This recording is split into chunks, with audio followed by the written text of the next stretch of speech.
Oke semuanya, selamat malam. Thank you udah join buat kelas hari ini. Kelas hari ini saya bakal bawain tentang Introduction to ATLS. Jadi ini cuma introduction aja, mungkin nggak selengkap ya course-nya karena nggak mungkin. Jadi di-pack dalam waktu kayak 1 jam dan semoga ini bisa bermanfaat ya. Oke, mulai dulu ya. Sebenarnya ATLS kenapa penting nih? Dan sekarang ini kalau kalian udah mau apply ke rumah sakit, mostly sih mereka bakal minta requirement-nya ACLS dan ATLS. Jadi kalian juga harus ambil nih nanti kalau udah selesai internship dan mau kerja di rumah sakit. Jadi ATLS itu kan Advanced Trauma Life Support. Sama settingannya kayak ACLS, dia berarti settingannya udah di rumah sakit. Jadi dia advance karena udah banyak hal yang bisa kita lakuin ya. Nah,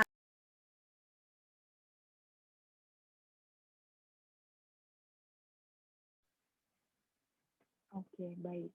Sepertinya terputus. Oke, tunggu sebentar ya, guys. Kita tunggu Dokter Jane kembali. Jadi memang dibilang internetnya lagi nggak stabil sih. halo, sorry. Iya, Kedengeran nggak ya? udah balik Udah sih. baik. Iya. Oke. Balik lagi karena apa? Kita harus assess cepat dan akurat karena di trauma Sorry. pasien ini ada yang namanya Halo. golden hour. Halo? Sorry, PPT-nya belum ke-share. Oh, belum ke-share. Bentar. Mungkin nanti untuk kurangin bandwidth-nya boleh kameranya dimatiin aja sih, nggak apa-apa. Supaya Oke. biar internetnya nggak. Ini udah ke-share belum ya? Udah. Bentar, masih tulisannya masih started screen sharing. Saya masih loading. Oh, bentar. Wait, stop share. Oke, terus stop video, share screen.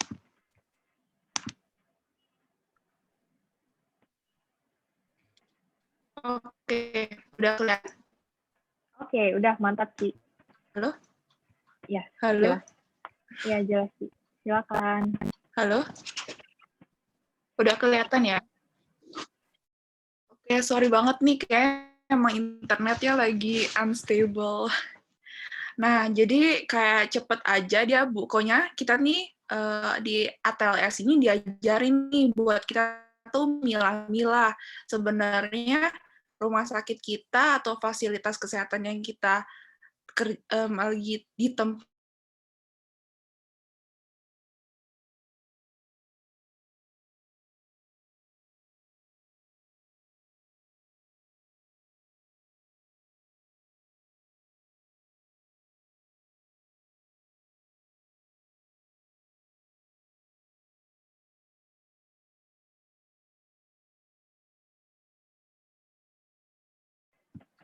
Halo? Halo, iya Ci, sudah kembali lagi. Udah kembali lagi ya. Aduh, sorry banget kenapa ya ini ya. Sebentar. Nggak apa-apa. Mungkin mau coba pakai apa yang oke.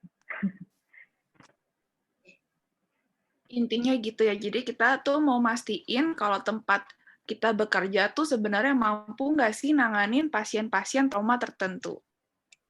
Nah, Ci, kita mulai nih dari belum.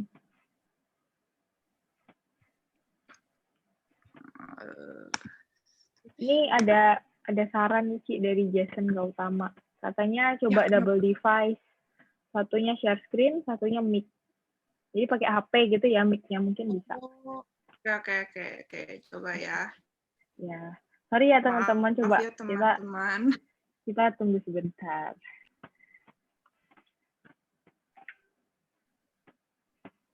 Emang begini ya susahnya ya kalau kita webinar.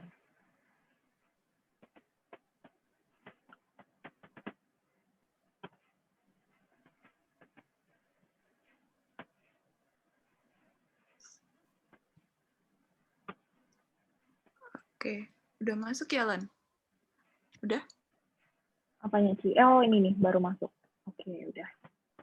Udah aku admit.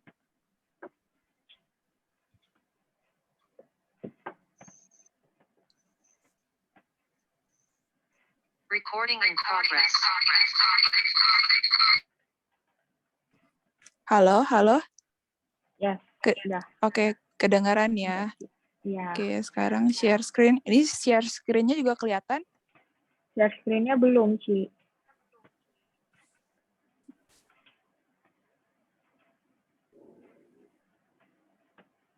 Oke, kelihatan nggak? Belum. Kayak apa di aku doang nih, guys. Yang lain belum kelihatan juga ya?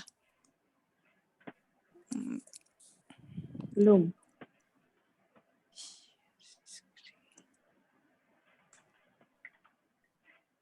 Oke, belum. Udah. Belum. Sebentar ya, teman-teman. Nah, ini kayaknya udah hilang lagi. Nah, Udah kelihatan. bentar. Lagi loading.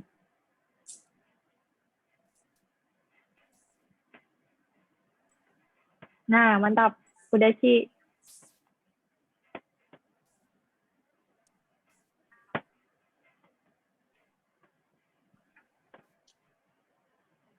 Oke. Udah ya. Ci, mungkin boleh yang apa? Yang share screen, audionya di Oke. Nah, jadi mute. sekarang kita masuk ke penilaian dan manajemen awal.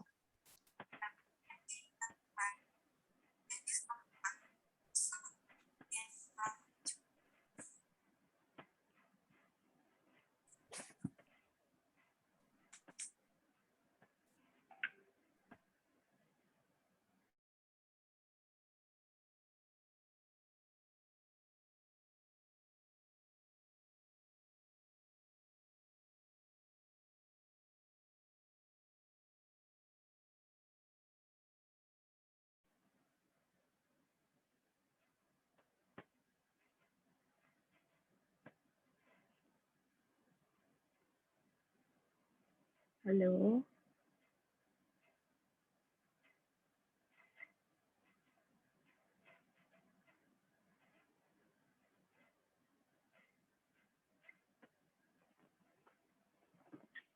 Iya, suaranya belum ada.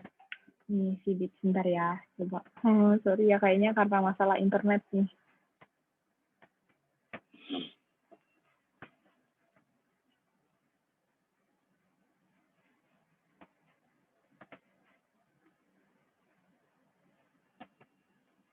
Oke, Ci. Lagi mau kirim PPT. Oke.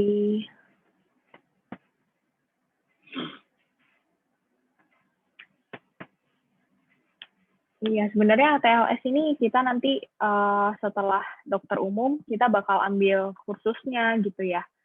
Di sini ada, bentar, tadi ada dokter Denny nih, tapi kayaknya sekarang udah nggak ada.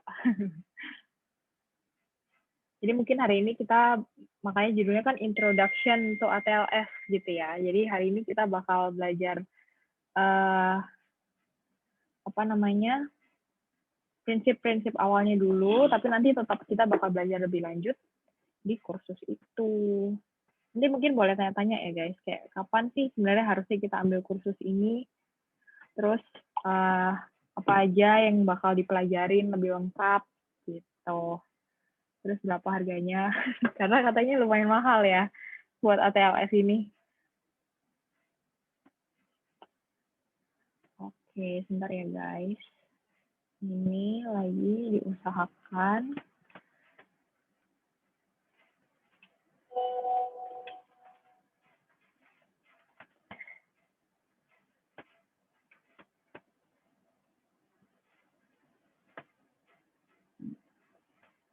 Oke, sebentar guys, ya. Ada harus memperbarui sertifikasi ATLS tiap berapa lama nggak sih, Dok? Nah, setahu aku iya deh, karena kemarin itu, jadi gini, aku kan lagi nunggu internship. Nggak lagi nunggu, izin lagi, internetnya lagi. Tuh, kamu nih suka bisik. Sorry ya guys, dia suka jaraknya itu nggak berisik gitu. Nah, jadi kemarin tuh ada teman aku yang mau nanya, kalau ambil ACLS tuh bisa nggak sih sebelum internship gitu kan. Nah, bisa sih, bisa aja gitu. Tapi kayak ada batasnya gitu ya, Kus ya. Ada batasnya.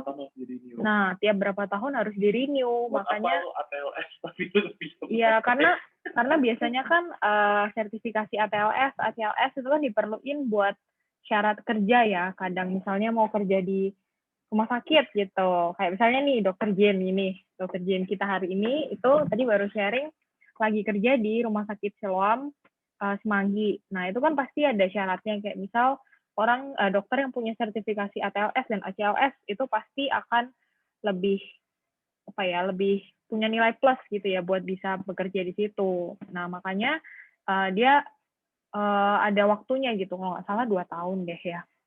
Jadi percuma kalau misalnya ambilnya sekarang, tapi kayak masih akan internship 1 tahun, kan udah hilang ya 1 tahun validnya itu. Jadi ya lebih baik setelah internship gitu sih. Setelah internship baru ambil sertifikasi, terus setelah itu baru bisa kerja-kerja gitu. Jason Gautama. Sering ikut kelas nih kayaknya Jason Gautama ya, udah beberapa kali ketemu. Dari universitas mana aja sih ini teman-teman? Ini jadi SKSD sedikit, gak apa ya, lagi menunggu. Sorry nih, kita jadi agak molor sedikit. Profit. Rekan-rekan. Lagi dari mana? Belum. Kalau kemarin aku lihat sih macam-macam ya, ada yang lagi preklinik, ada yang angkatan 2015. Itu Jennifer Anggawan teman kita kan sih? Iya, ada Jennifer Anggawan. Oke. Ya, ini ada Jason Gautama yang sering muncul, sering lihat, nggak tahu ini yang mana. Kayaknya bukan adik kelas kita deh, ini beda. Bentar ya teman-teman. Nah, oke, aku udah dapat sepertinya. Ini ya. Bentar guys.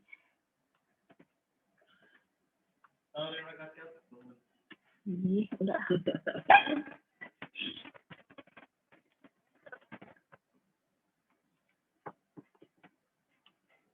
Oke. Teman-teman, bentar aku lagi nyebut. Oke. Ini ya. Halo, Ci. Apakah coba untuk internetnya apakah udah oke? Ini kayaknya aku udah bisa share screen, Ci. Oke. Oke, ini aku share screen ya. Oke, gimana teman-teman? Share screen aku kelihatan? Kalau di aku share screen, Cici bisa coret-coret nggak, Ci? Kira-kira? Pakai ini ya, annotate-nya Zoom gitu atau gimana? Oh ya, nggak apa-apa kok, nggak perlu coret-coret juga. Oh gitu. Oke, bisa. Oke. Oke ya. Bentar. Oke, boleh Ci, silakan. Next slide yang Nah, kita belajar dari penilaian dan manajemen awal dulu ya. Jadi pasti kalian udah pada sering denger nih yang mau di preklinik, yang di koas, ataupun yang udah internship, apalagi pas mau buat laporan kasus bedah ya. Pasti ini kita harus triase, primary survey, terus ada adjunct to primary survey, secondary survey, monitoring and re-evaluation, sama definitive care. Nah, kita mulai dari yang pertama dulu, si triase. Sebenarnya triase, next slide. Sebenarnya triase ini apa sih? Nah, dia tuh ibaratnya cuman kayak satu orang yang kayak bagi-bagi tugas gitu. Jadi, dia itu memilah pasien berdasarkan sumber daya yang dibutuhkan untuk pengobatan dan sumber daya yang benar-benar tersedia. Jadi misalnya ini rumah sakit tipe B. Oh, gue nggak bisa dari triase, kira-kira nih sakitnya stroke nih. Oh, nggak bisa nih di rumah sakit ini, tipe C. Nggak bisa nih karena nggak ada CT scan, harus ke B. Jadi udah ditolak dari triase. Itu intinya kayak triase di rumah sakit. Cuman kalau dalam triase kita lagi bahas trauma, dia itu dibagi 2. Jadi ada multiple casualty sama mass casualty. Bedanya apa? Kalau si multiple itu jumlah pasiennya itu nggak melebihi kapasitas staf dan fasilitas. Jadi walaupun misalnya banyak pasien gitu yang datang, misalnya habis keracunan makanan, atau misalnya habis kecelakaan beruntun, rumah sakit masih bisa memadai. Sementara kalau mass casualty, jumlah pasien tuh melebihi kapasitas staf dan fasilitas. Misalnya ya kayak lagi ada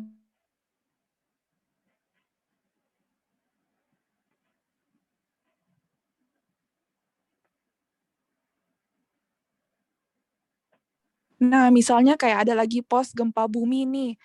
Terus kayak, oh pasiennya 100 nih yang lagi luka-luka. Gak mungkin dong satu rumah sakit nanggepin 100 pasien di IGD. Dari stafnya pasti nggak cukup, dari bednya juga pasti nggak cukup. Nah, itu ya, kayak triase yang dalam trauma. Next slide. Jadi sebenarnya di Indonesia sendiri, kita tuh nggak punya yang kayak sistem triase yang kayak scoring sendiri atau apa tuh, kita nggak punya. Kayak di luar negeri kan dia kayak ada ES score, emergency score index, atau yang kayak gini nih, START, simple triage and rapid treatment. Nah, tapi ini sih yang paling sering kita pakai di Indo, jadi kayak diadaptasi oleh Indo, diubah-ubah dikit di setiap fasilitas kesehatannya. Ibaratnya kalau dia bisa able to walk, berarti dia masih minor injury. Jadi kayak ya udah ditunggu dulu aja nggak apa-apa.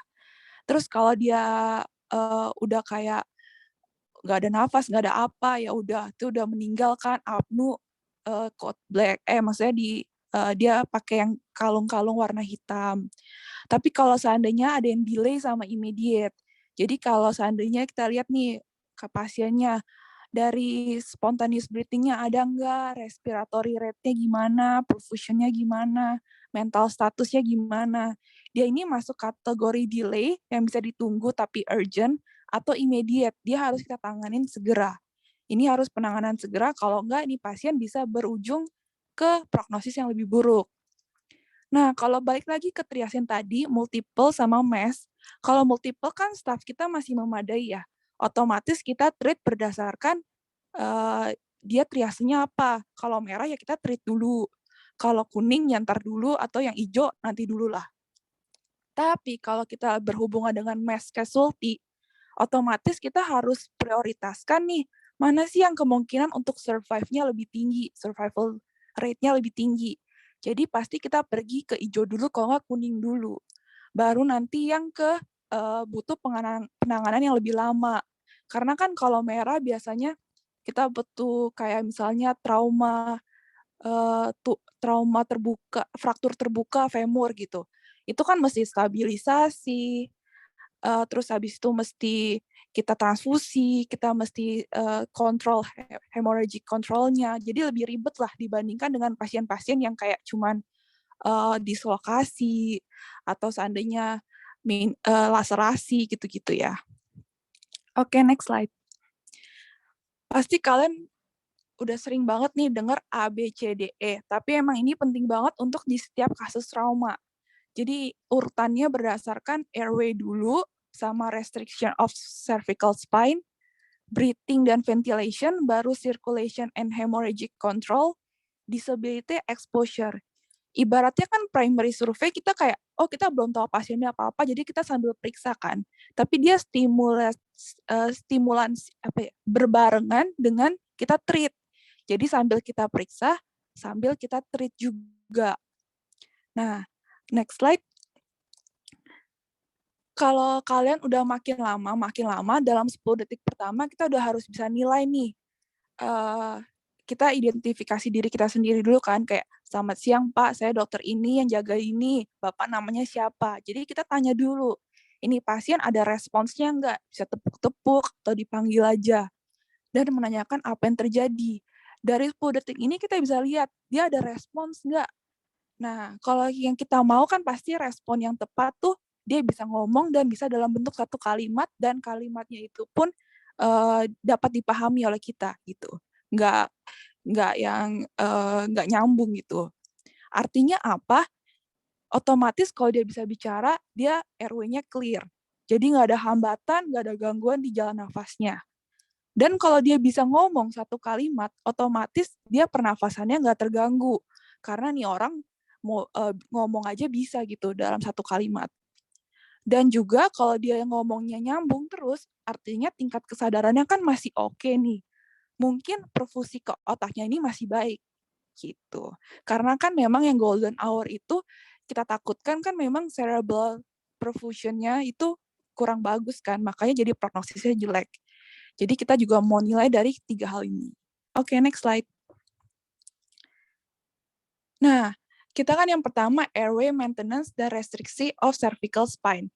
Jadi kalau semua pasien-pasien trauma, kita anggap aja ini orang ada cedera cervical sampai dia tidak terbukti gitu.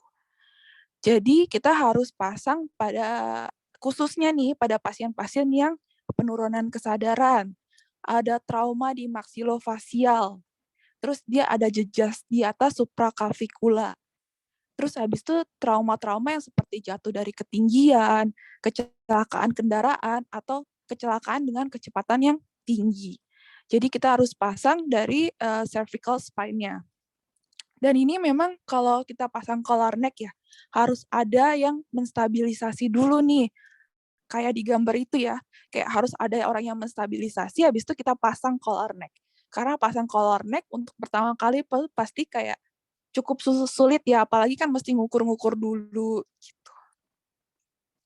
Oke, selanjutnya. Nah, setelah kita pasang collar neck, ibaratnya kayak, oh udah nih, si cervical spine-nya atau spinal cord-nya udah terfiksasi. Ya udah, sekarang kita mau lihat ada nggak sih dia obstruksi jalan nafas? Kayak ada benda asing, atau ada faktur atau burn injury pada wajah. Tanda-tanda obstruksi itu apa sih? Adanya agitasi. Jadi pasiennya tuh kayak mulai cemas, mulai delir. Mungkin aja kan dia udah hipoksia kan. Terus ada suara-suara kayak mendengkur, gargling, stridor, sama kalau seandainya dia sumbatannya di laring, biasanya kayak ada muncul serak-serak gitu ya. Kayak suaranya jadi disfonia. Kenapa kita periksa airway-nya itu setelah kita fiksasi cervical? Karena kadang kalau kita mau periksa airway, kadang kita tuh mungkin agak kurang hati-hati atau gimana, jadi kita bisa mencederai cervical kalau dia emang udah ada predisposisi cedera cervical gitu.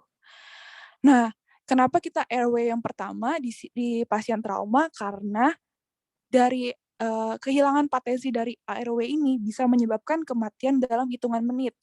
3 menit lah bahkan. Nggak ada pathway airway, ya udah cerebral perfusionnya jelek, hipoksia, mati semua dah. Walaupun dia oke. Next slide. Setelah itu, tadi kan kita sudah pasang cervical spine, sekarang kita mau buka nih jalan airway-nya ya. Kita mau buka airway-nya, bisa ada bisa ada dua manuver.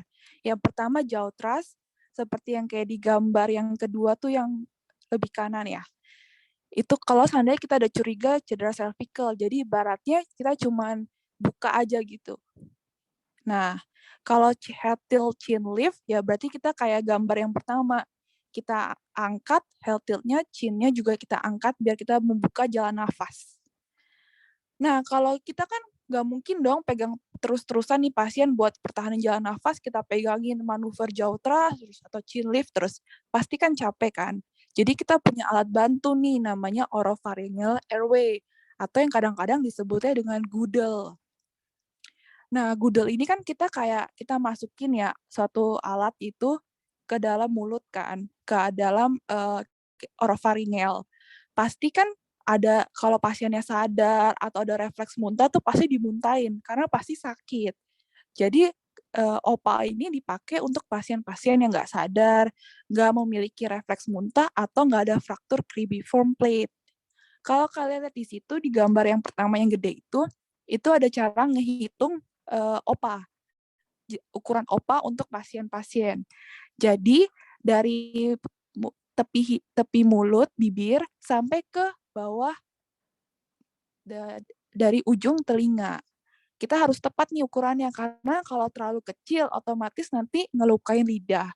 Kalau terlalu besar, malah jadi obstruksi jalan nafas, bukannya kita mau buka jalan nafas. Cara masukinnya pun ada dua, langsung dimasukin aja, atau kita putar dulu. Nah, itu sama aja, yang lebih gampang yang mana terserah. Tapi kalau anak kecil lebih baik sih langsung masukin aja pakai tang spatel, dibantu dengan tang spatel. Karena takutnya ada trauma, malah kita bikin trauma kalau kita muter 180 derajat dulu. Kayak di gambar yang sebelah kanan. Oke, next slide. Nah, setelah kita pasang OPA, otomatis kan ya udah nih kalau bisa RW-nya pasien udah bagus, dipasang OPA, oksigenasi udah bagus, oke. Tapi ada beberapa pasien juga kan yang nggak pasang OPA aja kok oksigenasinya nggak bagus nih. Harus kita pasang RW definitif. Nah, yang disebut definitif itu harus definisinya terpasang tube atau selang pada trakea dengan cuff yang dikembangkan di bawah vocal cord, tersambung dengan sumber oksigen dan terfiksasi. Jadi ini yang namanya definitif RW, bukan kayak intubasi atau trakeostomi, itu bukan.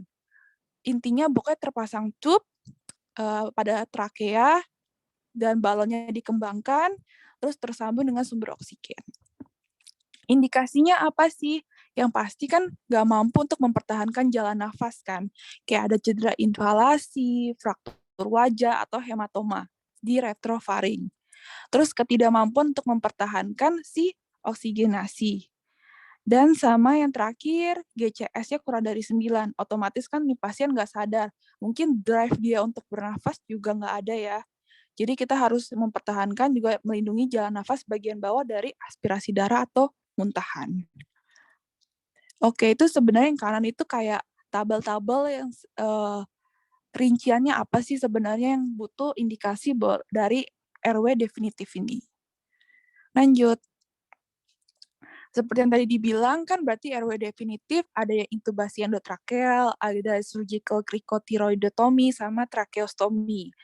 Nah, memang kalau seandainya kita lagi emergency, terus intubasi endotrakeal nggak mungkin dilakukan, misalnya kayak burn injury yang parah, inhalasi, atau memang sulit dilakukan, kita bisa lakukan surgical cricotiroidotomy.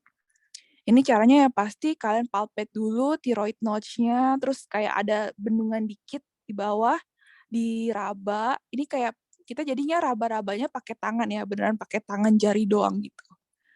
Terus harus di tengah-tengah, midline, habis itu kita insisi sedikit, baru kita bukanya pakai klem. Buka perlahan-perlahan, setelah pasti ada darahnya banyak, gak apa-apa. Yang pasti karena ini kan kita kayak guidance-nya pakai finger ya, pakai jari.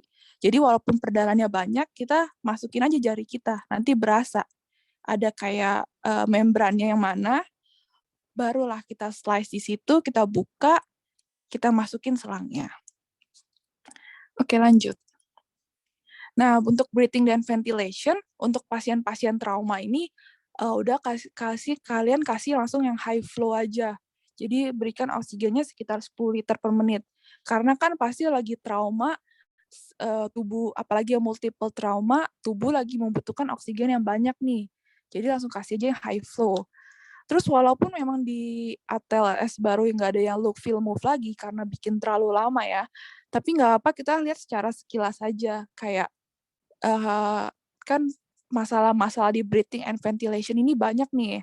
Kayak bisa aja dia ada pneumotoraks, atau ada dia cardiac tamponade, ada hemotoraks. Jadi kita lihat screening secara cepat aja gitu. Explore rehab, posisi trakea, terus dia ada accessory muscle nggak yang dipakai buat bernafas, ada retraksi nggak, ada neck distension nggak, terus apakah dia malah apnu justru nggak ada tanda-tanda pernafasan. Lebih ke arah, bukan look feel ya, sorry, itu kayak look feel sama auskultasi, dengerin ada suara nafasnya atau enggak. Next slide. Karena apa? Karena ini hal-hal yang bisa bikin pasien trauma ini mengancam nyawa banget nih di masalah breathing dan ventilation ya.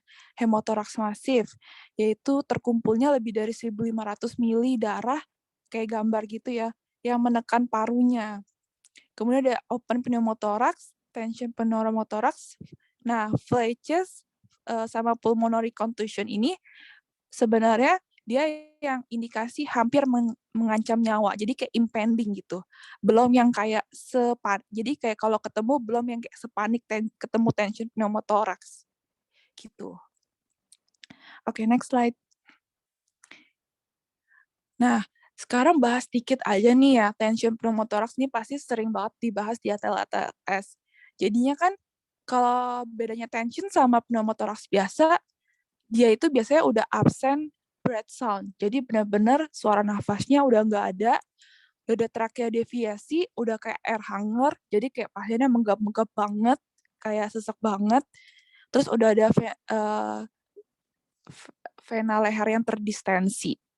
Dan udah ada tanda-tanda hemodinamik gak stabil. Karena si tension pneumothorax ini, dia itu bisa kayak mengurangi venous return. Akibatnya, cardiac output kan jadi makin dikit ya. Otomatis shock lah nih pasien. Gitu, perfusi ke jaringannya jadi nggak bagus. Jadi tanda-tanda shock ini udah ada. Cara treatmentnya apa? Kalau dulu mungkin kalian ada sering dengar ya, soal kayak needle compression dok, kalau seandainya dia lagi tension nih, lagi emergency di chest 2. Nah, kalau berdasarkan ATLS yang terbaru sih, dari dokter bedanya sendiri sebenarnya itu ilmu kuno ya. Jadi memang yang ilmu sekarang dipakai ya thoracostomy di ICS 5, linea axillaris anterior. Dan kalian raba pas kostanya di atas kosta ya. Kalian tusuklah pakai needle yang terbesar yang kalian temukan gitu. Nanti kalau seandainya udah tusuk, ntar kayak tusuknya sampai kapan? Sampai kayak bunyi kayak nembus kertas gitu kayak gitu. Oke. Lanjut. Sekarang masuk ke circulation with hemorrhage control. Nah, tadi udah airway, udah breathing, masalah-masalahnya udah, sekarang masalah sirkulasi.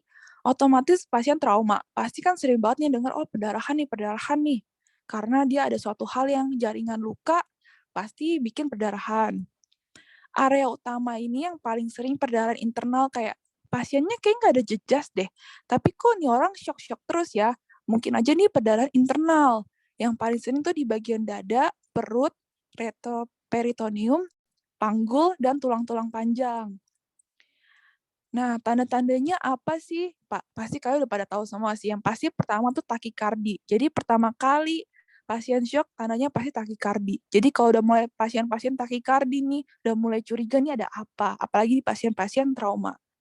Atau lagi dia narrow pulse pressure. Jadi kayak misalnya normalnya kan 120/80. Pulse pressure-nya kan 40 ya. 120/80. Ini pulse pressure-nya kurang dari 20 nih. Jadi berarti kayak 100/90. Tapi kan dok, dia tensi sistolik masih 100. Nah, tapi pulse pressure cuma 10. Udah harus hati-hati nih. Dia udah mulai tanda-tanda shock. Terus dia udah mulai pucet, kulitnya udah mulai dingin, CRT-nya kalian melihat memanjang, urin output-nya juga udah berkurang, sama hipotensi. Sebenarnya hipotensi ini tuh agak belakangan, karena kan tubuh kita punya manajemen sendiri nih kompensasi. Sampai 30% lebih kita loss, barulah dia mulai hipotensi. Gitu. Jadi jangan lihat dari tensi doang. Karena tanda-tanda shock ini tuh nggak bisa cuman kayak single vital sign atau satu laboratory test doang, yang kayak, oh shock nih orang nih cuma lihat dari HB-nya rendah atau misalnya dari HR-nya tinggi. Bisa aja kan HR-nya tinggi dia takikardi atau sinus takikardi atau kelainan aritmia ya. Gitu. Jadi kita harus gabungin sama klinis, sama vital sign, sama kalau bisa laboratory test. Oke, lanjut. Nah, untuk dari shock ini, nggak bahas banyak ya, karena kan memang udah mungkin ada terbahas sendiri di kelas-kelas itu sebelumnya. Jadi kalau dari trauma yang penting kita bedain dua aja, dia hemoragik atau non-hemoragik. Karena kan memang paling sering otomatis pasien trauma shocknya hemoragik. Tapi ada juga yang non-hemoragik kayak cardiogenic shock. Jadi dia kayak ada trauma tumpul langsung ke jantungnya, bisa bikin fungsi jantungnya kan pasti berkurang dong, karena nih jantung nih luka nih. Atau cardiac tamponade, jadi kayak ada backstride kan, dia ada tachycardia, muffled heart sound, suara jantungnya teredam, sama ada neck distension. Terus dia nggak respon sama terapi cairan. Karena otomatis kan cardiac tamponade darahnya ngumpul di pericardial sac-nya dan nggak bisa bikin si jantungnya kan nggak bisa mompa dengan bagus. Gitu. Sama tadi tension pneumothorax. Gara-gara adanya venous return yang kehambat, jadinya cardiac output-nya juga berkurang, otomatis shock lah nih pasien. Tanda-tandanya apa yang tadi ya? Distress pernafasannya akut, terus nggak ada suara nafas, ada hiperresonansi pada perkusi, sama ada pergeseran trakea. Ada juga nih kalau pasien-pasien yang ada spinal cord injury gitu. Dia ini ada neurogenic shock. Tandanya apa sih? Ini orang pasti hipotensi, tapi nggak ada takikardi ataupun tanda-tanda vasokonstriksi kutaneus. Jadi kayak nih nggak cold clammy skin, CRT-nya juga masih oke gitu. Tapi ini orang hipotensi terus gitu. Atau septic shock. Nah, septic shock ini sebenarnya jarang banget di pasien-pasien trauma, kecuali dia adanya keterlambatan penanganan. Jadi kayak misalnya dari hospital mana sampai ke trauma centernya tuh kelamaan dan nggak di-treat gitu. Lanjut. Nah, ini sebenarnya tabel yang kayak untuk reminder aja sih kalau seandainya hemorrhagic shock ini tuh dibagi 4 kelas ya. Kelas 1, 2, 3, 4. Jadi semakin 3 sama 4 itu biasanya udah severe dan udah ready buat transfusi darah. Oke, lanjut. Treatmentnya apa? Yang pasti kita harus identifikasi dulu nih sumber perdarahannya. Kita harus tahu dulu nih perdarahannya dari mana. Karena kan goal utama dari hemorrhagic control ini kita stop perdarahannya. Jadi kita harus tahu dulu sumber perdarahannya di mana. Kalau kita udah tahu dan kelihatan, bisa kita kasih direct pressure, jadi tekanan langsung. Atau yang tadi kan, kita kan ada yang tempat-tempat tersembunyi ya, perdarahan internal. Kan salah satunya pelvic. Bisa kita stabilisasi pelvic dulu. Nah, stabilisasi ini pakai alat yang pokoknya dari sias sampai ke trochanter yang atas gitu. Pakai alatnya buat stabilisasi pelvic. Terus habis itu kita boleh berikan cairan resusitasi 1 liter warm crystalloid untuk menghindari hipotermi, ataupun untuk anak kecil kita bisa kasih 20 ml per kgbb untuk yang berat badannya kurang dari 40 kilo. Karena apa? Sebenarnya crystalloid ini tuh kayak nggak menyelesaikan masalah sebenarnya. Jadi kayak cuman resusitasi aja, yang penting masih ada lah ibaratnya produk darah atau cairan yang jalan di dalam tubuh. Kalau bisa ada koloid, boleh kita kasih kayak gelofusal, ataupun kita langsung cross-match dan transfusi produk darah. Setelah itu, kita udah transfusi gini, kan kita harus monitoring responsnya nih. Responsnya dia ada rapid response, transient response, atau minimal atau no response. Next slide. Nah, jadi itu ya. Jadi kita rapid response. Oh, udah dikasih cairan resusitasi, tensinya naik, HR-nya turun, urin output-nya udah mulai keluar. Oke deh, berarti bagus. Transient response, awalnya dia gitu nih, tapi nggak berapa lama kok jelek lagi. Gitu. Atau minimal or no response, ya udah diresusitasi tapi nggak ada perubahan TTV. Biasanya kita coba lagi sekali lagi kalau seandainya memang nggak ada tanda-tanda perbaikan, kita curiga hal lain nih, mungkin shocknya bukan yang hemorrhagic. Jadi mungkin aja dia yang cardiogenic shock kah, atau neurogenic shock kah, gitu. Oke, lanjut ke D. D ini kan disability. Nah, ini singkat aja, sebenarnya kan kita mau assess nih, pasien ini kesadarannya gimana? Dari GCS. Pasti kalian udah sering tahu ya, dari eye movement sama verbal. Jadi dari matanya dia buka, pokoknya kita pas panggil, langsung kita lihat nih. Nih pasien pasti panggil aja udah buka apa aja nih. Mata kebuka nggak? Gerakan jalan nggak? Gitu. Terus kita panggil, dia nyaut nggak? Gitu. Jadi emang harus apal sih biar kita tuh nggak ngulang-ngulang. Kayak kita panggil buat ngeliat mata doang. Terus nanti kita panggil lagi buat ngeliat motoriknya doang. Jadi jangan ngulang-ngulang karena itu wasting of time ya. Terus kita juga lihat kayak tanda-tanda sebenarnya tanda-tanda brainstem-nya lah secara singkat. Dia masih ada nggak nih reaksi pupilnya, masih ada reaksi cahayanya nggak, pupilnya isokor nggak, terus adanya tanda-tanda lateralisasi atau tingkat cedera dari tulang belakang. Next slide. Yang terakhir di ABCDE ini kan kita mau lihat exposure. Intinya jangan buat ini pasien kedinginan. Jadi jangan buat ini pasien hipotermi. Karena apa? Karena triad kematian paling sering penyebabnya di pasien-pasien trauma ini ada 3. Hipotermi, koagulopati, sama asidosis. Jadi kalau pasien kalian hipotermi, ada kemungkinan banget nih koagulopati. Di IC lah, apalah. Jadi kalian mau kasih produk darah juga nggak berguna. Kalian mau kasih pengencer darah, justru nih orang lagi bleeding gitu. Jadi emang udah pasti udah hancur lah kalau koagulopati juga. Jadi kan pasti kita harus buka pakaian pasien ya, karena kita mau lihat nih traumanya di mana aja. Tapi setelah itu kita tutup pasien dengan selimut hangat ataupun bikin ruangannya jangan terlalu dingin. Habis itu kita juga rock-roll ya untuk mengidentifikasi cedera pada bagian belakang. Karena kalian udah resusitasi bener nih. Tiba-tiba nih pasien kenapa jelek terus ya?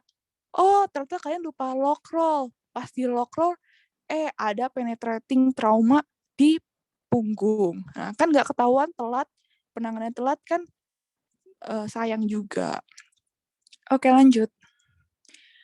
Nah, setelah itu adjunct to primary survey. Jadi, kalian butuh alat-alat juga buat assess ini pasien tingkat traumanya seperti apa ya. Jadi dari EKG, pulse oximetry, dari AGD, kalian pasang kateter urin, kalau seandainya pasien nggak sadar, takut ada, kalian mau dekom abdomen juga pasang aja NGT.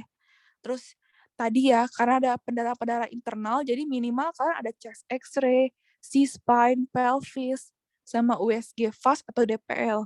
Memang pasti ini nggak semuanya ready, apalagi fast ya, di setiap vaskes. Jadi memang kalau seandainya ini pasien kalian lihat udah trauma yang multiple di tempat kalian udah nggak bisa, kalian udah persiapin rujuk dari awal. Dan memang kalau seandainya kalian nggak bisa periksain ini semua, nggak apa-apa. Jangan mendelay rujukan hanya untuk ngecekin, oh gue belum CT scan nih, atau gue belum USG abdomen nih pasien. Padahal nih pasien mau dirujuk. Nggak usah. Yang penting kalau dapat rujukan ke trauma center, kalian pastinya dalam kondisi udah terstabil juga, langsung rujuk aja. Lanjut, yang secondary survey.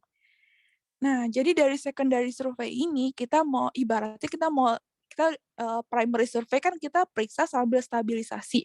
Oh, udah aman nih. Sekarang kita mau periksa dari ujung kaki dari ujung kepala sampai kaki pasien. Jadi kita periksa semua sistem organnya. Yang masalah apa aja. Karena sekarang kan ibaratnya kita udah punya waktu nih. Jadi, terus habis itu kita tanya-tanya nih historinya dari EMPL yang paling sering. Alergi, medication, past illness atau pregnancy, last meal, sama kejadiannya kayak gimana, dan di mana. Tapi kalau kita terima rujukan, juga kita harus tahu nih pasien mekanisme of injury-nya, time-nya, terus pas ketemu injury-nya kayak apa, terus curiga injury-nya kemana aja, misalnya ke bagian organ toraks, abdomen, pelvic, gitu. Terus sign and symptoms-nya sama treatment yang dilakukan sebelum pasien ini tiba ke kita. Oke, lanjut. Nah, ini sebenarnya tabelnya secara singkat aja, nanti kalau seandainya kalian mau foto, habis itu nanti baca ulang, ini kayak sebenarnya kayak injury-injury apa sih yang bisa menyebabkan sistem organ apa yang terluka gitu, ibaratnya. Jadi kayak injury-nya misalnya kayak itu tuh, automobile collision. Oh, dia bisa bikin cervical spine fracture, anterior fasciitis, gitu-gitu ya. Nah, next saja. Ini sama juga, ini kayak penetrating injury sama yang thermal injury. Oke, next. Nah, kalian kan pasti tadi kayak cuma terima doang ya. Nah, sekarang coba kayak contoh kasus nih, misalnya ada pasien trauma, mau diapain aja.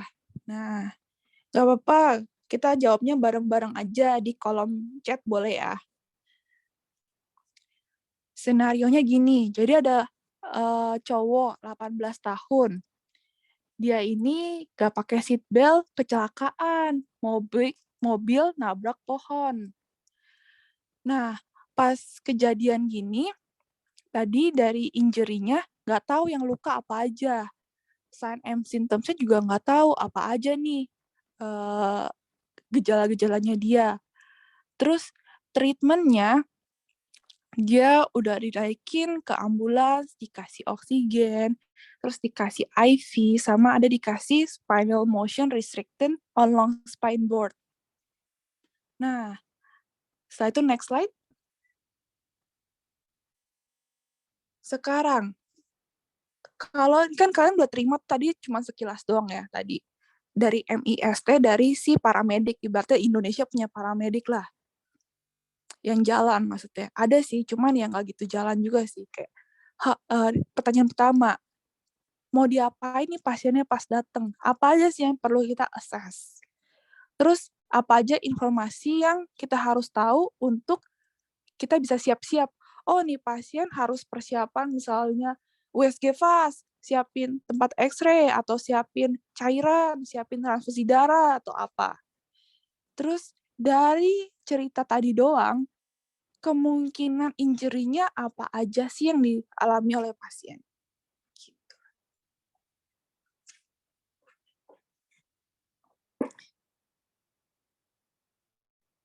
Nah, mungkin kita langsung bahas aja ya. Jadi, pastikan kita harus tahu nih, pasien ini tingkat kesadarannya apa. Tadi kan dari pertama kali, pasien trauma, kita harus tahu nih, kita harus cek responsnya dia. Nih orang bangun nggak, bisa ngomong nggak, terus bisa jawab pertanyaan dengan jelas nggak, gitu ya. Terus vital sign, pasti dong. Kita mau, karena vital sign kan belum reported, kita harus persiapan. Ini orang ada tanda-tanda shock nggak? Atau impending shock kah? Atau seandainya dia ada desaturasi, kayak gangguan nafas, gitu ya. Sama potensial trauma, otomatis dari pasien ketabrak gitu, nggak pakai seatbelt, kita udah curiga lah, nih orang pasti multiple trauma ya. Bisa kena kemana aja. Bisa kena ke brain, bisa kena ke toraks, bisa kena juga ke abdomen, pelvic, semuanya bisa kena ya. Oke, lanjut.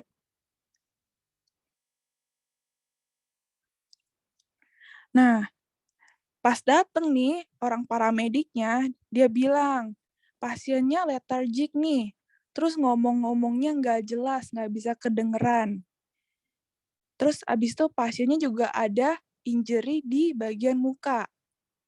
Tanda-tanda vitalnya HR-nya 120 dok, tensinya 90/40, RR-nya 24, saturasi oksigennya 89, suhunya 36. Artinya apa? Dari vital sign aja, dari report ini.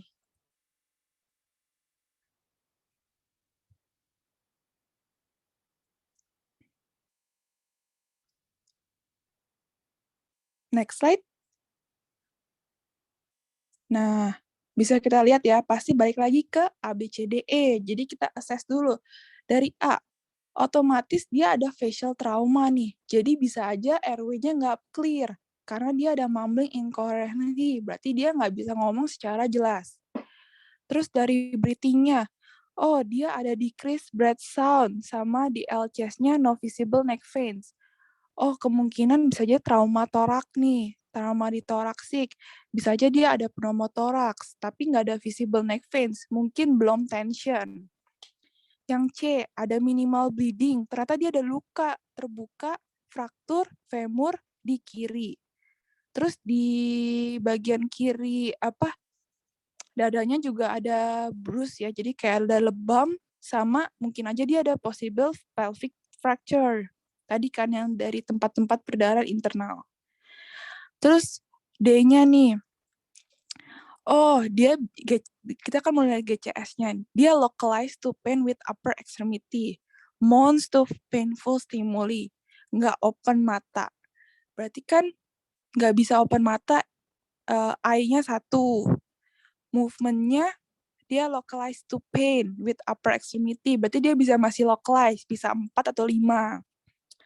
Terus dia 5. Terus habis itu dia mounts to painful stimuli. Oh, dia menggeram ketika dikasih stimuli. Berarti dia kan V-nya V3. Berarti berapa tuh? 3, 4, 5, 9 ya GCS-nya. Next. Clinical concern-nya apa? Oh, sebenarnya jawabannya ketahuan ya itu ya. Jadi kita sebenarnya curiga nih orang ada shock hipovolemik, penurunan kesadaran. Terus habis itu tensinya turun, HR-nya naik. Berarti karena tensi udah turun, mungkin aja nih orang bleeding-nya udah gede. Terus dia karena dia ada facial trauma juga, otomatis nih orang butuh definitive airway. Terus habis itu kita harus kasih cairan juga. Manajemen priority kita itu ya, berarti dari airway perlu definitive airway, terus kita harus evaluasi breathing-nya, sama kita kasih resusitasi cairan. Next slide. Pasien terintubasi lah. Terus tadi kan ada dia fraktur femur, ya udah diimmobilize. Terus distabilisasi dulu pakai pelvic stabilizing device. Kasih deh cairan kristaloid, karena kita udah sempat dengar mungkin tadi ada kecelakaan, kita udah siapin transfusi darah masuk. Vital signs-nya dia improvement. HR-nya 97, BP-nya 110/64, RR-nya 24, saturasi 96. Artinya nih pasien kan respons dengan resusitasi kita. Oke, artinya dia hemorrhagic shock ini memang tadi. Terus habis itu GCS-nya juga makin meningkat. Next slide. Setelah itu kita udah selesai semua nih primary survey. Mau ngapain lagi nih kita? Nah, setelah primary survey, kita langsung ke ejangnya. Kita order lah si X-ray ini. Karena tadi kan kita belum periksa semua. Kita order X-ray, EKG, AGD, apapun yang kita bisa periksa sambil kita cari rujukan kalau memang fasilitas kesehatan yang kita kerja nggak memadai ya buat nanganin trauma kayak gini. Jadinya kalau udah dapat rujukan ya udah langsung rujuk aja, nggak usah nunggu-nunggu. Oh belum di CT, oh belum di AGD gitu, nggak usah ya. Next slide. Terus lama-lama kok nih pasien kesadarannya jadi menurun lagi ya. Terus GCS jadi turun. Habis itu vital signs-nya sih masih steady ya. Terus tapi nafasnya juga both-nya bagus ya. Good breath sound bilaterally. Pindahlah kita ke secondary survey. Next slide. Jadi kita cek dari ujung kepala sampai ujung kaki. Lihat dari matanya, pupilnya, waduh udah mulai gede nih 5 mili. Terus reaksinya juga udah mulai minimal. Yang bahkan nggak isokor lagi, sebelah 5, sebelah 6. Terus habis itu dia ada laserasi nih di temporal frontal region-nya. Waduh, kalau udah anisokor, ada curiga laserasi, soft tissue injury di kepala, terus ada hemotimpanium, ekimosis, kemungkinan nih orang ada cedera kepala juga. Ada mungkin aja dia ada hemotimpanium kan artinya fraktur basis krani. Terus kalau yang frontal itu bisa dapat raccoon eyes.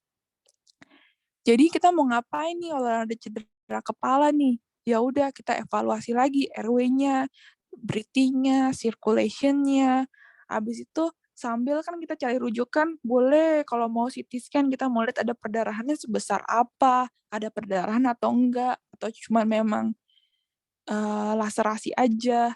Next slide. Pas udah dikasih tau begitu sih, biasalah keluarganya kan bilang, ya udah dok lakukan CT aja sekarang. Terus tapi CT ini kan bakal makan waktu, ibaratnya nih pasien udah dapet rujukan nih, kalian setuju atau enggak? Nah, sebenarnya tergantung. Kalau seandainya itu memperlambat rujukan, nggak usah, karena kemungkinan besar di rumah sakit nanti juga bakal di CT, kan rumah sakitnya dia lebih gede, otomatis dia punya CT scan kan. Jadi, ya nggak usah, ntar juga di CT sama dia, dibaca sama dokter radiologinya dia. Tapi kalau seandainya masih nunggu-nunggu apa atau apa, kalian boleh CT scan. Jadi kalian at least udah bisa lihat kan secara cepat ada perdarahan nggak. Jadi kalian sambil rujukan bisa kasih tahu nih ke rumah sakit rujukan. Kayaknya curiga misalnya epidural hematom nih atau subdural nih. Persiapin ya tim bedah syarafnya atau gimana gitu. Bisa dioperasi atau enggak, atau bisa di burn hole atau enggak. Oke, lanjut. Nah, ini udah selesai ya, pas deh. Maaf ya kalau seandainya memang jadi buru-buru. Jadi sebenarnya learning point-nya apa nih dari ATLS ini? Ini kan sebenarnya ATLS, ini kan aku cuma bahas introduction-nya aja ya. Jadi nanti ATLS sendiri, course-nya, dia tuh bakal baginya kayak kayak gini, initial introduction-nya, jadi kayak initial assessment-nya, airway management-nya, terus shock, habis itu mereka bakal bahas per sistem organ, jadi kayak thoracic trauma, abdominal trauma, terus habis itu burn injury, habis itu ada lagi pediatric trauma, masih banyak lagi ya trauma-trauma, jadi ortopedik tulang gitu trauma. Nah itu nanti kalau seandainya mungkin kesempatan berikutnya lah ya, bahas lagi setiap organnya gitu. Tapi yang pasti dalam ATLS ini, ibaratkan kan kalian udah kerja nih di rumah sakit, jadi kalian tuh udah harus ada koordinasinya dari pre-hospital, kalau misalnya seandainya emang paramedik yang nganterin. Terus kalian udah persiapan di rumah sakit kalian, apa aja nih yang harus disiapin. Kita harus udah siapin misalnya kalau kalian ada ruang triase atau ruang resusitasi. Udah disiapin personilnya, alat-alat diagnostik yang perlu, kayak misalnya trolley emergency-nya, terus habis itu obat-obatan, transfusi, ataupun kayak kristalloid yang udah di-warm dulu, bandage, bidai-bidai, semuanya udah disiapin. Terus kalian karena dari udah dengar nih ceritanya nih pasien traumanya apa aja, jadi kalian udah bisa tahu nih jalan pikiran kalian. Oh, kayaknya gue bakal curiga nih pasien ada thoracic trauma nih. Nanti gue mau cek nih, dia ada tanda-tanda tension pneumothorax nggak? Dia ada tanda-tanda cardiac tamponade nggak? Gitu. Terus habis itu, memang biar kalian ingat, harus ingat pakai algoritma. Jadi semuanya memang kan berdasarkan algoritma A, B, C, D, E lagi. Jadi jangan biar kalian nggak nge-skip gitu. Kayak, lihat lagi dari airway-nya, orang bisa ngomong nggak? Ada tanda-tanda obstruksi nggak? Terus breathing-nya dia gimana? Kelihatan sesek, ada retraksi atau apa nggak? Circulation-nya, tensinya, HR-nya, terus perfusi ke perifernya gimana? Terus GCS-nya berapa? Sama dia ketika kalian udah evaluasi satu badan, ada luka di mana aja gitu ya. Terus kalau seandainya memang dari institusi fasilitas kesehatan kalian gak memadai, ya udah langsung dari awal kalian sambil cari rujukan, sambil stabilize and diagnostik nih pasien gitu. Oke, itu aja. Next slide. Terima kasih semuanya. Maaf ya, tadi banyak gangguan dulu di awal. Untuk sekarang, ada yang mungkin bisa kembalikan ke Ellen. Yeay, oke, mantap. Thank you, Dr. Jane. Dr. Jane nih. Oke, hari ini kita udah belajar tentang Introduction to ATLS. Singkat, padat, jelas banget buat hari ini. Dari Dr. Jane, thank you. Sekarang teman-teman, meskipun waktu ini udah excess 5 menit ya, sorry karena tadi mungkin kita startnya agak telat. Tapi kita masih open nih, kalau misalnya teman-teman mau ada pertanyaan, silahkan. Kita masih tunggu dulu. Karena ya meskipun ini sertifikasi yang mungkin bakal kita ambil kalau udah udah selesai internship, tapi kalau di stase bedah pun juga penting ya Ci ya ini ya untuk prinsip-prinsip ATLS ini pasti kepake lah gitu ya waktu di koas sekalipun gitu. Oke, gimana teman-teman, kalau ada pertanyaan silakan ya langsung di kolom chat gitu. Mungkin mau jawab yang kayak tadi ya soal sertifikasi. Nah, sebenarnya kapan sih waktu yang kalian paling tepat buat ngambil ATLS? Jadi ATLS itu sebenarnya mahal banget, gengs. Kayak sekitar sekarang aja terakhir tuh 5,7 juta ya untuk pelatihannya. Itu pun yang daerah Jakarta. Nggak tahu deh kalau di daerah yang lebih, bukan di daerah ibu kota. Mungkin bakal lebih mahal. Dan dia ini kenapa penting sebenarnya karena mayoritas kalau kalian setelah e-ship dan mau ngelamar kerja di rumah sakit besar itu biasanya udah minta sertifikasinya tuh ACLS dan ATLS. Jadi itu kayak bare minimumnya gitu loh, kalian buat masuk ke rumah sakit. Jadi mau nggak mau memang harus ambil. Dan kenapa aku saranin sebenarnya setelah e-ship aja, jangan cepet-cepet. Karena sebenarnya sertifikasi ATLS ini cuma bertahan 4 tahun. Jadi setiap 4 tahun kan mesti perbaruin lagi, bayar lagi fee-nya buat kelas perbaharuinya lagi. Gitu sih sebenarnya. Jadi kalau seandainya kalian ilmunya bakal kepake untuk yang karena kalian kan walaupun koas atau internship pasti ada jaga IGD ya. Nah pasti kan ada pasien-pasien trauma lah. Kalian nggak pernah expect apa yang bakal datang ke kalian kan pasiennya. Ilmunya sih memang penting, tapi kalau untuk sertifikasinya lebih baik memang ambilnya setelah kalian internship dan emang kalian mau kerja di rumah sakit gitu. Oke, berapa sih tadi? 5,7? Iya, Itu untuk 5,7. itu untuk ATLS aja ya, bukan termasuk ACLS gitu, beda ya? Beda-beda. Itu untuk Wow. pure ATLS doang. Jadi nanti dia kayak course-nya kayak 2 hari, 1 hari online 12 jam. Kalau sekarang yang karena pandemi ya, online 12 jam. Kemudian nanti ATLS offline-nya ya sekitar 2 jam atau 3 jam lah. Kayak buat kayak ya cara-cara intubasi, terus cara-cara pasang vena sentral gitu. Oke. Tapi itu semua harus offline ya, Ci, ya? Karena kan kita bakal praktek langsung ya kalau ACLS, ATLS gitu ya. Iya, benar. Pasti ada online offline-nya sih, walaupun memang offline-nya kan sekarang terbatasi banget ya. Cuman mungkin kalau udah berkurang, nggak tahu sih, mungkin bisa semuanya jadi offline. Oke, I see. Oke, Jason Gautama tadi ternyata 4 tahun ya. Aku tadi bilang 2 tahun sih. Ternyata oke lah 4 tahun gitu. Oke, Iya. gimana teman-teman? Ada pertanyaan nggak nih?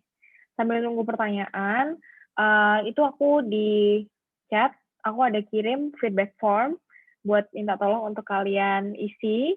Di atas tuh ada form, yang atas itu untuk evaluasi kelas kita, supaya kita bisa lebih baik ke depannya buat kalian gitu ya. Terus di bawah juga aku ada kasih link untuk Cito Classroom, itu forum kita ya, forum kita semua teman-teman Cito.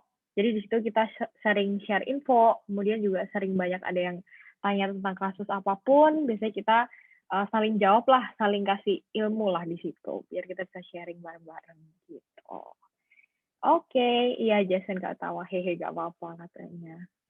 Oke, gimana nih teman-teman yang lain? Ada yang masih bingung atau udah super paham ya sama kelas hari ini ya, Ci, kayaknya. Gimana teman-teman? Iya, ini sebenarnya mungkin memang ngulang aja sih kayak prinsip ABCDE lagi. Cuman kayak kalian kalau seandainya memang ketemu pasien trauma, tadi aku mungkin udah ada beberapa dokter umum juga ya. Mungkin mereka juga udah ambil ATLS. Mungkin ini buat refresh minder aja, yang algoritma awal-awal. Yang penting memang nanti walaupun kayak misalnya thoracic trauma atau abdominal trauma, semuanya pasti mulai dari ABCDE dulu. Karena walaupun sebelum kalian mau ngobatin misalnya sakitnya apa nih, harus stabilisasi pasiennya dulu. Baru nanti bisa dioperasi kan. Baru kalau udah stabil di IGD, baru bisa ke ruang OT, baru bisa dilakukan tindakan. Gitu. Oke, betul, betul, betul. Jadi memang semuanya harus balik lagi ke prinsip ABCDE gitu ya. Oke, gimana nih teman-teman, masih ada pertanyaan? Jangan lupa ya, oh ya mau ingetin kalau misalnya kalian mau akses video recordingnya, jangan lupa kalau tadi udah ada apa namanya ketentuan baru dari Sito. Jadi kalian bisa share di Instagram Story, terus DM kita. Baru nanti kita kasih untuk akses linknya, gitu ya. Oke, gimana nih? Udah 8:11. Kalau udah nggak ada pertanyaan lagi, mungkin ya udah segitu ya, Ci. Ada yang mau sampaikan lagi nggak nih, Ci? Atau udah cukup. udah cukup sangat panjang lebar dan lengkap ya tadi ya. Oke deh kalau gitu semuanya. Thank you banget buat semua yang udah hadir di kelas hari ini. Thank you banget Ci Jen buat ilmunya. Semoga hari ini kelasnya bisa berguna ya buat kalian semua, meskipun ini cuma sifatnya introduction to ATLS, tapi semoga bisa kalian bisa nempel lah ya, bisa nempel di kalian, bisa kepake, bisa nanti sampai ke pasien-pasien yang kalian tangani juga. Gitu. Thank you banget semuanya udah sempatin hari ini. Semoga karena kalian niat belajar malam-malam gini nih, nanti semuanya akan terbalas gitu ya, mau ujian kayak mau waktu ketemu pasien gitu-gitu. Oke, amin. Sorry banget kalau tadi di awal ada kendala ya, teman-teman. Ya udah, kalau gitu, oke, thank you semuanya. Bye-bye. Thank you semuanya. Thank you. Ini Meli Ode bilang thank you. Thank you, Jason Gautama. Thank you semuanya. Ya, silakan. Udah boleh list. Thank you ya, Ci. Thank you. Yo, bye-bye. Bye-bye.